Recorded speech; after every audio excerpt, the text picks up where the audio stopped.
wabarakatuh. Perkenalkan, nama saya Puput Inaya dengan NIM 230404502002 dari kelas E Prodi Bimbingan dan Konseling. Baik, di sini saya akan mempraktikkan video konseling agama di mana untuk memenuhi ujian akhir semester 3 dengan mata kuliah pendekatan agama. Selamat menyaksikan.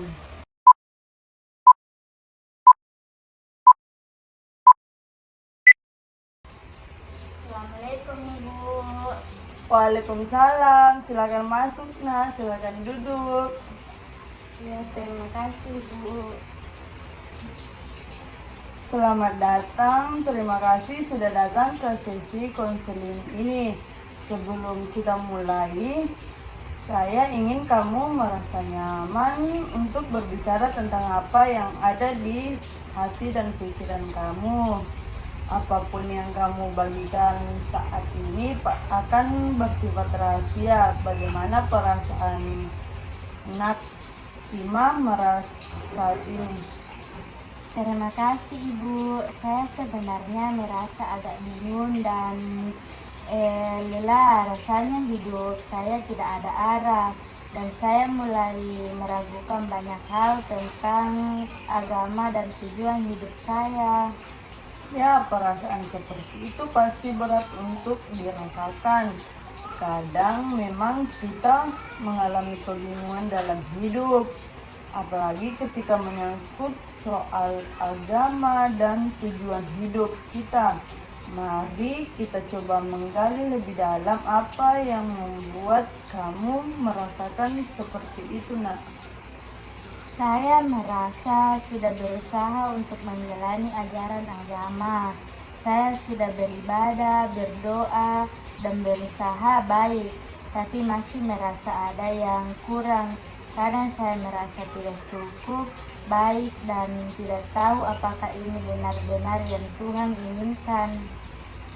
Saya memahami apa yang kamu rasakan saat ini. Banyak orang yang mengalami perasaan seperti itu.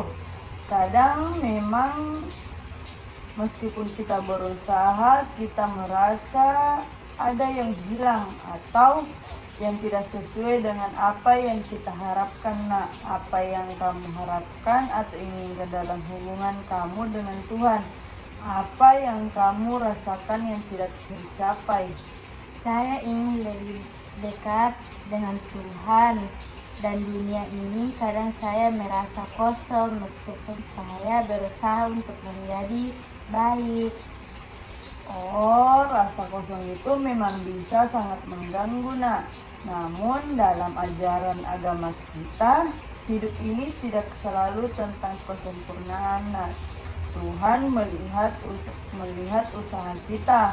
Meskipun mungkin kita tidak selalu merasa puas dengan diri kita sendiri. Menurut kamu, apa yang menjadi hambatan terbesar yang membuat kamu merasa tidak cukup dekat dengan Tuhan? Dalam agama kita, ada banyak ajaran tentang kasih sayang Tuhan yang melampaui apa yang bisa kita bayangkan.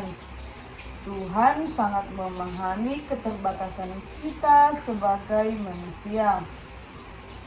Seringkali kita memang merasa tidak cukup baik, tetapi Tuhan lebih fokus pada niat dan usaha kita.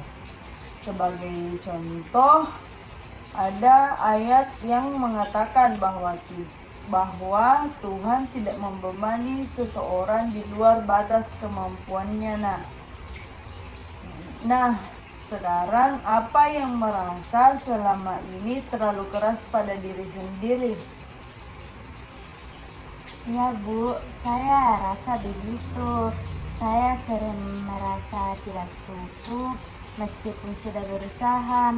Kadang saya merasa tidak pernah cukup baik untuk Tuhan. Jelas, perasaan itu sangat manusiawi. Namun jika kita perhatikan, Tuhan tidak menginginkan kita untuk sempurna.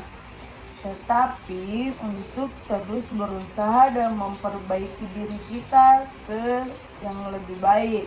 Dalam banyak kesempatan, Tuhan menginginkan kita untuk bersyukur atas setiap langkah kecil yang kita ambil. Nah, sekarang bagaimana menurut kamu? Apakah kamu sudah memberi ruang bagi diri kamu untuk merasa bersyukur atas usaha-usaha kecil kamu? Saya rasa saya jarang sekali merenung atau merasa bersyukur atas apa yang sudah saya lakukan. Saya lebih fokus pada apa yang belum saya capai. Ya, itu adalah hal yang sering terjadi. Kita sering terlalu fokus pada kekurangan kita, sehingga padahal sebenarnya kita harus lebih melihat apa yang sudah kita capai. Mungkin kamu bisa mulai merenungkan hal-hal kecil yang bisa kamu syukuri, seperti setiap waktu yang kamu habiskan untuk beribadah atau berbuat baik meskipun itu tidak besar. Jadi langkah pertama yang mungkin bisa kamu coba adalah mulai memberi perhatian lebih pada hal-hal yang positif yang sudah kamu lakukan. Setiap langkah kecil itu berharga di hadapan Tuhan. Saya juga ingin mengajak kamu untuk mulai lebih sering berdoa atau bermeditasi untuk mendekatkan diri kamu dengan Tuhan dan memperdalam pemahaman kamu tentang hidup. Ini bukan untuk mencapai kesempurnaan, tapi tentang proses perjalanan spiritual yang kamu jalani saat ini. Oh, iya Bu, terima kasih banyak. Saya merasa sedikit lebih tenang sekarang. Saya akan coba untuk lebih banyak bersyukur dan tidak terlalu keras pada diri sendiri. Ya, sama-sama nak. Ingatlah bahwa Tuhan selalu mendengar doa kita ya, dan melihat usaha kita. Jika kamu merasa perlu berbicara lagi atau merasa bingung, saya siap kok untuk membantu kapan saja. Semoga kamu menemukan kedamaian dalam perjalanan hidup kamu. Terima kasih sekali lagi ya Bu. Saya akan mencoba untuk menerima diri saya dan mendekatkan diri kepada Tuhan. Ya, semoga kamu juga diberi kemudahan dan kedamaian ya nak. Assalamualaikum. Waalaikumsalam. Terima kasih nak. Kalau begitu saya pamit ya Bu. Iya nak. Assalamualaikum.